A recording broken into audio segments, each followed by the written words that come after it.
Hello friends, नमस्कार।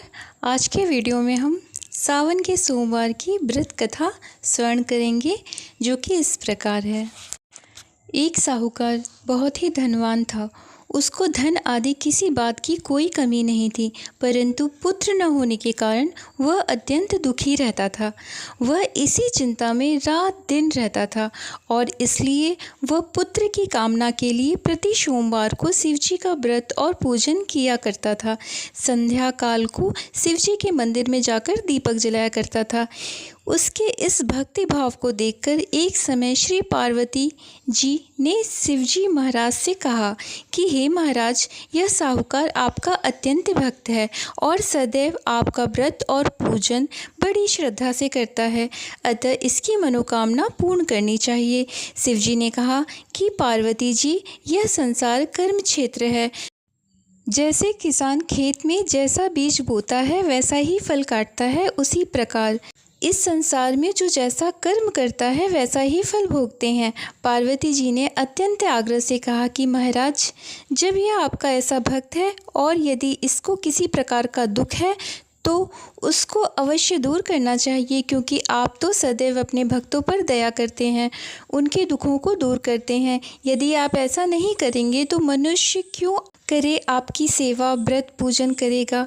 पार्वती जी का ऐसा आग्रह देख शिवजी महाराज प्रसन्न होकर कहने लगे, हे पार्वती, इसके कोई पुत्र नहीं है। इसी पुत्र की चिंता से वह बहुत दुखी रहता है। इसके भाग में पुत्र न होने पर भी मैं इसको पुत्र प्राप्ति का वरदान देता हूँ, परंतु वह पुत्र केवल 12 वर्ष तक ही जीवित रहेगा। इसके पश्चात वह मृत्यु को प्राप्त हो जाएगा।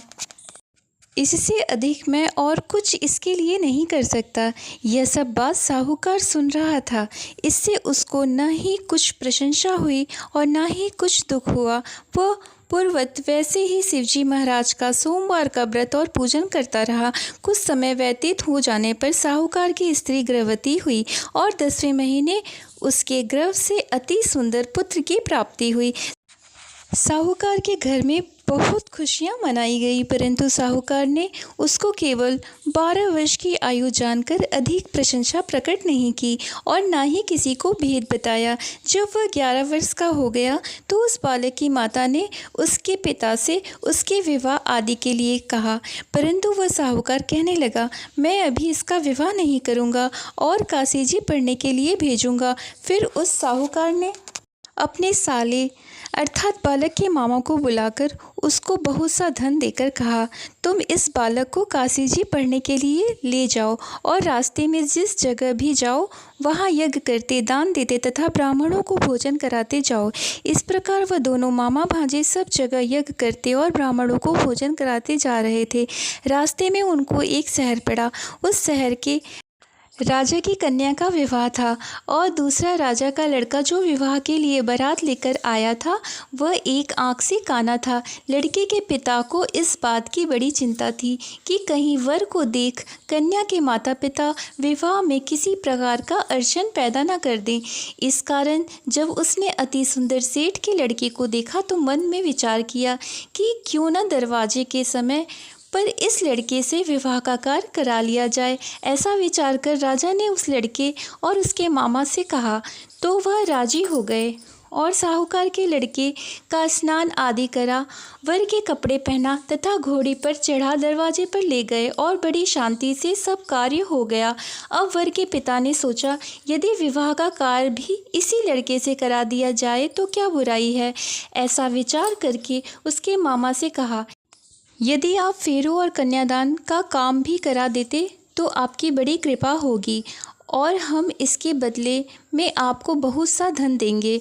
उन्होंने स्वीकार कर लिया और विवाह कार्य बहुत अच्छी तरह से हो गया। परंतु जिस समय लड़का जाने लगा तो उसने राजकुमारी की चुंदरी के पल्लू पर लिख दिया कि तेरा विवाह मेरे साथ हुआ है, परंतु जिस राजकुमार के साथ तुझे भेजा जाएगा वह एक आँख से काना है और मैं तो काशी जी पढ़ने जा रहा हूँ। उस राजकुमारी ने जब अपनी चुंदरी पर ऐसा लिखा हुआ पाया तो उसने राजकुमार के साथ जाने से इनकार कर दिया और कहा, यह मेरा पति नहीं है, मेरा विवाह इसके साथ नहीं हुआ है, वो तो काशी जी पढ़ने गया है। कुंवारी के माता पिता ने अपनी कन्या को विदा नहीं किया और बारात वापस चली गई। उधर सेठ का लड़का और उसका मामा काशी जा पहुँचे।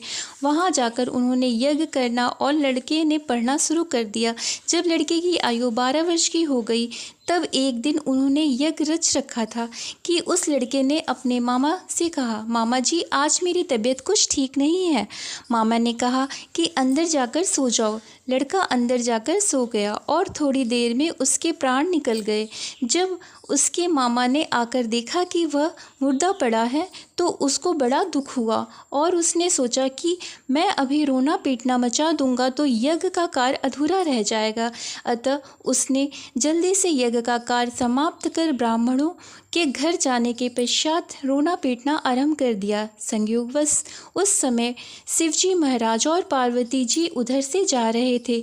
अब उन्होंने ज़ोर ज़ोर से रोने पीटने की आवाज़ सुनी तो पार्वती जी शिवजी को आग्रह करके उसके पास ले गई और सुंदर लड़के को मरा हुआ देखकर कहने लगी कि महाराज यह तो उसी सेठ का लड़का है जो आपके वरदान से हुआ था। शिवजी ने कहा कि पार्वती जी इसकी आयु इतनी ही थी सो भुगत चुका। पार्वती जी ने कहा कि महाराज कृपा करें इस बालक को और आयु दो, नहीं तो इसके माता पिता तड़प तड़प कर मर जाएंगे। पार्वती जी के इस प्रकार बार बार आग्रह करने पर शिवजी ने अशोका वरदान दिया और शिवजी महाराज की कृपा से लड़का जीवित हो गया। शिव पार्वती जी कैलाश चले गए। तब वह लड़का और उसका मामा उसी प्रकार यज्ञ करते हुए अपने घर की तरफ चल पड़े और रास्ते में उसी शहर में आए जहाँ पर उस लड़के का विवाह हुआ था। वहाँ पर आकर जब उन्होंने यज्ञ आरंभ कर दिया तो उस लड़के के ससुर ने उसको पहचान लिया और अपने महल में लाकर उसकी बड़ी खातिर की। साथ ही बहुत सारा धन और दासियों सहित बड़े आदर और सत्कार के साथ अपनी लड़की और जवाई को विदा किया। जब वो अपने शहर के निकट आए तो उसके मामा ने कहा कि पहले मैं तुम्हारे घर जाकर खबर कराता हूँ। उस समय उसके माता पिता अपने घर की छत पर बैठे हुए थे और उन्होंने ये प्रण कर रखा था कि यदि हमारा पुत्र सकुशल घर आया तो राजी खुशी नीचे आ जाएंगे, नहीं तो छत से गिरकर अपने प्राण दे देंगे। इतने में उस लड़के के मामा ने आकर यह सारा समाचार दिया कि आपका पुत्र आ गया है, परंतु उनको विश्वास न हुआ। अब उसके मामा ने शपथ पूर्वक कहा कि आपका पुत्र अपनी स्त्री तथा बहुत सारा धन लेकर आया है। उस सेठ ने बड़े आनंद के साथ उनका स्वागत किया और वह बड़ी प्रशंसा के साथ रहने लगे। इसी प्रकार कोई भी सोमवार का व्रत धारण करता है अथवा इस कथा को पढ़ता या सुनाता है, उसके दुख दूर होकर उसकी समस्त मनोकामना पूर्ण हो जाती हैं। इससे लोक में नाना प्रकार के सुख भोग कर अंत में सदाशिव के लोक की प्राप्ति होती है। बोलो हर हर महादेव। ऐसे ही रोचक कथाओं के साथ आप सब जुड़े रहिए फ्रेंड्स। और महाभारत की कथाएं सुनना अच्छा लगता हो, रामायण की कथाएं सुनना अच्छा लगता हो, भगवत कथाएं सुनना अच्छा लगता हो, पूजा पाठ से रिलेटेड कोई भी जानकारी चाहिए, तीर्थ व्रत के बारे में कुछ भी जानना है, वेदों शास्त्रों की कुछ भी जानकारी प्राप्त करनी है, please like comment subscribe share it. Thank you friends. अब फिर मिलेंगे अगले वीडियो में, तब तक के लिए नमस्कार, जय श्री कृष्णा, हर हर महादेव।